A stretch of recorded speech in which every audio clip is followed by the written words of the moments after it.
எவருடைய உடம்பில் ஐரோப்பியனின் இரத்தம் ஓடவில்லையோ அவர்களெல்லாம் எழுந்து வாருங்கள், இங்கே விடுதலைக்காக போராடிட என்று ஜம்புதீவு பிரகடனத்தின் மூலம் அன்றைய நிலையில் தமிழ் தேசிய அரசியலினுடைய தத்துவார்த்தத்தை விதைத்த எங்களின் பெரும்பாட்டனார்கள் மருதிருவர்கள் இருவருக்கும் எமது வீர வணக்கம். அன்புக்குரியவர்களே, மருதிருவரினுடைய வரலாற்றை, அவர்கள் வாழ்ந்த காலத்தில் அவர்கள் புரிந்த சாதனையை நீங்கள் ஒரு முறை படித்துவிட்டால், முழுமையாக படித்துவிட்டால், இப்படி வாழ்ந்த இனமாடா நாம, இன்னைக்கு எங்க கொண்டுட்டு வந்து நிறுத்தி இருக்கிறானுங்க அப்படிங்கிற கவலை உங்களை தூங்க விடாது. மருதிருவர்கள் ஒன்றும் இல்லைங்க, அந்த கதையை படிச்சுட்டே வரும் பொழுது ஒரு இடத்துல வருது. என்ன வருதுன்னா, நம்மெல்லாம் வந்து சாப்பாடு வைக்கும் பொழுது இந்த பருப்பு இதெல்லாம் வைக்கும் பொழுது எண்ணெயை ஊற்றுவாங்க, நல்லெண்ணெய் கொண்டாந்து வச்சுருவாங்க, நம்ம சேர்த்து சாப்பிட்ருவோம். மருதிருவர்களினுடைய அந்த உணவின் போது சாப்பாடு பரிமாறுவதற்கு வைத்துவிட்டு நல்லெண்ணெயை வைக்க மாட்டாங்களாம். நல்லெண்ணெய்க்கு பதிலாக ஒரு குவளையில் வந்து எள்ளை கொண்டாந்து வச்சுருவாங்களாம். என்ன செய்வாங்களான்னா, அந்த குவளையில் கையை விட்டு அந்த எள்ளை எடுத்து கையிலேயே கசக்கி பிழிஞ்சு எண்ணெய் ஆக்கி ஊற்றி சாப்பிடுவாங்க. இந்த வரலாற்றை இதை நீங்கள் பார்த்துட்டு இதை படிச்சுட்டு, இப்படிப்பட்ட மாவீரர்கள் வாழ்ந்த பிறந்த ஒரு இனத்தில் பிறந்த மக்களாடா நாம் அப்படிங்கிற ஒரு கேள்வி வரும். நீங்கள் தமிழகத்தினுடைய தமிழ் தேசிய இனத்தினுடைய முகவரியாக இருக்கின்ற எமது தலைவர் மேதகுவே பிரபாகரன் அவர்களினுடைய ஆரம்ப காலகட்டத்தினுடைய போர் முறை என்னன்னா கொரில்லா யுத்தம். வன்னிக்காடுகளில் வந்து கொரில்லா யுத்தத்தை மீறியவர்கள் இப்போ ஒன்றும் செய்யவே முடியல. 20 நாட்டினுடைய படைகள் ஒன்றுமே செய்ய முடியல.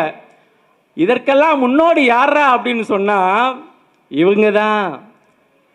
காளையார் கோயிலில் 1801 வருடத்தில் மருதிருவர்கள் வந்து ஊமத்துறை அவர்களுக்கு அடைக்கலம் கொடுத்துட்டாங்கன்னுட்டு வெள்ளைக்கார கும்பனி படைகள் பெரிய அளவில் கொண்டு வந்து குமிச்சிட்டான். கிட்டத்தட்ட ஒரு நாள்ல, 2 நாள்ல, 1 மாசம் இல்ல, 2 மாசம் இல்ல, 150 நாட்கள் போராடி இருக்கிறான். 150 நாட்கள், 5 மாதங்கள் மருதிருவர்களினுடைய இடத்தை நெருங்கவே முடியல. என்ன சொல்றான் அப்படின்னா, காளையார் கோயிலில் சுற்றிலும் இருக்கிற காட்டை நீங்கள் யார் வேணாலும் அழிச்சுக்கங்க, காட்டை அழிச்சாதான் அவங்கள பிடிக்க முடியும். காட்டை அழிச்சு உள்ளுக்கு போனாதான் காட்டுக்குள்ள கொரில்லா யுத்தம் பண்ணுகின்ற மருதிருவர்களை உங்களால் காணவே முடியும். அப்போ என்ன வெள்ளைக்கார அரசு என்ன சொல்கிறான் அப்படின்னா, நீங்கள் எவ்வளவு காட்டை அழித்து சமதளமாக ஆக்குறீங்களோ அவ்வளவு நிலப்பகுதியை 20 வருஷத்துக்கு எதுவுமே கொடுக்காம நீங்கள் வெள்ளாமை பண்ணிக்கலாம். அப்படின்னாலும் இவங்க போய் காட்டை அழிச்சிருவாங்க. அதை சாக்கா வச்சு நம்ம மருதிருவரை பிடிச்சிடலான்னு ஒரு ஐடியா. அங்கே நெருங்க முடியல. உங்களுக்கு தெரியுமா, ஏரோடைனமிக்ஸ் வளரிங்கிறது வந்து ஏரோடைனமிக்ஸ். ஒரு இடத்துல நின்றுட்டு எதிர்த்தாப்புல வர்ற ஒருத்தனை வந்து இங்கேருந்து காற்றுல விட்டு வளரியை வீசி அவன் கழுத்தை கொஞ்சிட்டு வர்றது. ஆனால் ரிவர்ஸ் ஏரோடைனமிக்ஸ் நீங்கள் கேள்விப்பட்டது உண்டா? அதை செய்தவர்கள் மருதிருவர்கள். ஏன் என்ன ரிவர்ஸ் ஏரோடைனமிக்ஸ்னா, தரையில் இருக்கிறோம், ஒரு குறிப்பிட்ட தொலைவில் இருந்து தரையிலிருந்து வர்றான், தரையிலிருந்து வளரி வீசுகிறோம், தரையிலேயே போய் அதே வாக்கில் தலையை கொய்துட்டு வர்றது வர. ஆனால் காளையார் கோயிலின் காட்டுக்குள்ளில் உள்ள மரத்தின்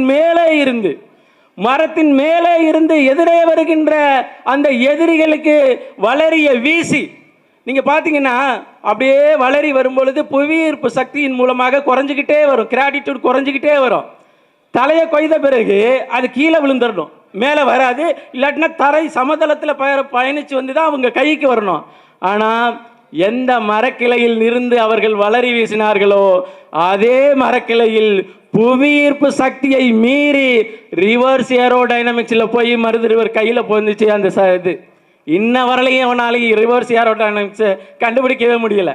நான் ஏன் தமிழ் தேசியத்தினுடைய பிதாமகன் எங்கள் பாட்டனார்களை நான் சொல்கிறேன்னா, நீங்க நல்லா பாருங்க, ஜம்புத்தீவு பிரகடனம் இங்கதான் ஸ்ரீரங்கத்தில் வந்து ஒட்டப்பட்ட இந்த பிரகடனம். நீங்க 1801 ஜம்புத்தீவு பிரகடனத்தில் இங்க யாரெல்லாம் வெள்ளையரை எதிர்த்து போராட வேண்டுமோ ஒன்று கூடுங்கள் என்று அறிவித்தார்கள். இந்த சுதந்திர போராட்டத்தில் அதை கண்டுகொள்ளாத இவர்கள் அதன் பிறகு 50 வருடம் கழிச்சு வந்த சிப்பாய் புரட்சி, சிப்பாய் கழகத்தை எடுத்துட்டு வந்து எங்க பாருங்க ஒற்றுமை நின்று போராடினாங்க அப்படின்ட்டு. ஜம்புத்தீவு பிரகடனம் என்பது தமிழ் தேசிய அரசியலுக்கான பிரகடனம். அன்னைக்கு இருந்தாரு, இன்னைக்கு மருது சகோதரர்கள் இந்த நிலத்துல இருந்திருந்தா என்ன சொல்லியிருப்பாருன்னா, எவன் உடம்பிலெல்லாம் திராவிடனுடைய ரத்தம் ஓடவில்லையோ, எவன் உடம்பிலெல்லாம் ஆரியனின் ரத்தம் ஓடவில்லையோ அவனெல்லாம் சீமான் பின்னாடி வாடான்னு பிரகடனப்படுத்தியிருப்பாரு. அதனால தான் அவர் எங்களுடைய தமிழ் தேசியத்தினுடைய மூலவர். நீங்க பாருங்க, இந்த சமுதாயம் 1801 ஜம்புத்தீவு பிரகடனத்தின் மூலமாக ஒன்று திரண்டு இருந்துச்சுன்னா சுதுமலை பிரகடனம் என்று ஒன்று வந்திருக்காம போயிருக்கும். ஏன்னா ஆட்சி அதிகாரம் தமிழர் கையில இருந்திருக்கும். தமிழர் கையில ஆட்சி அதிகாரம் இருந்திருந்தால் அங்கே எமது ஈழ நிலத்தில் அவர்கள் போராடாமல் இருந்திருப்பார்கள். அங்கு போராடாமல் இருந்திருந்தால் இந்த சுதுமலை பிரகடனத்துக்கு வேலை இல்லை. சுதுமலை பிரகடனத்தின் போதும் கூட இந்த தமிழினம் விழிப்புற்று எழுந்திருந்தா முத்துக்குமாரினுடைய மரண சாசனம் தேவைப்படாமல் போயிருக்கும், ஈழ இனப்படுகொலை இங்கு நடைபெறாமல் போயிருக்கும். இப்ப இதெல்லாம் விட்டுட்டோம். 2026 பிப்ரவரி மாதம் 7ஆம் தேதி சீமான் அவர்களினுடைய பிரகடனம் ஒண்ணு இருக்கு திருச்சியில. அதுக்காவது ஒன்று கூடுங்க. நம்ம வீர வணக்கம் செலுத்துறோம், எல்லாருக்கும் எல்லாரும் நினைவு போட்டுறோம். இதெல்லாம் என்ன பயன்? ஜம்புத்தீவு பிரகடனத்தை நாம வாழ்க்கையில வழிமொழிஞ்சு நடக்காட்டினா நாம அவங்களுக்கு வீர வணக்கம் செலுத்தி என்ன பயன்? இததான் ஒரு கேள்வியா வைத்து முடிக்கிற 2026 பிப்ரவரி மாதம் 7ஆம் தேதி நடைபெற இருக்கின்ற மக்கள் பெருந்திரள் மாநாட்டிலே சீமானவர்கள் ஒரு தமிழ் தேசிய பிரகடனத்தை அறிவிக்க இருக்கிறார். அந்த பிரகடனத்தில் நீங்க ஒன்று திரண்டு விட்டால் நம்மை வெல்ல யாரும் இல்லை என்பதை பதிவு செய்து தந்த வாய்ப்புக்கு நன்றி கூறி முடிக்கிறேன். நன்றி, வணக்கம். நாம் தமிழர்.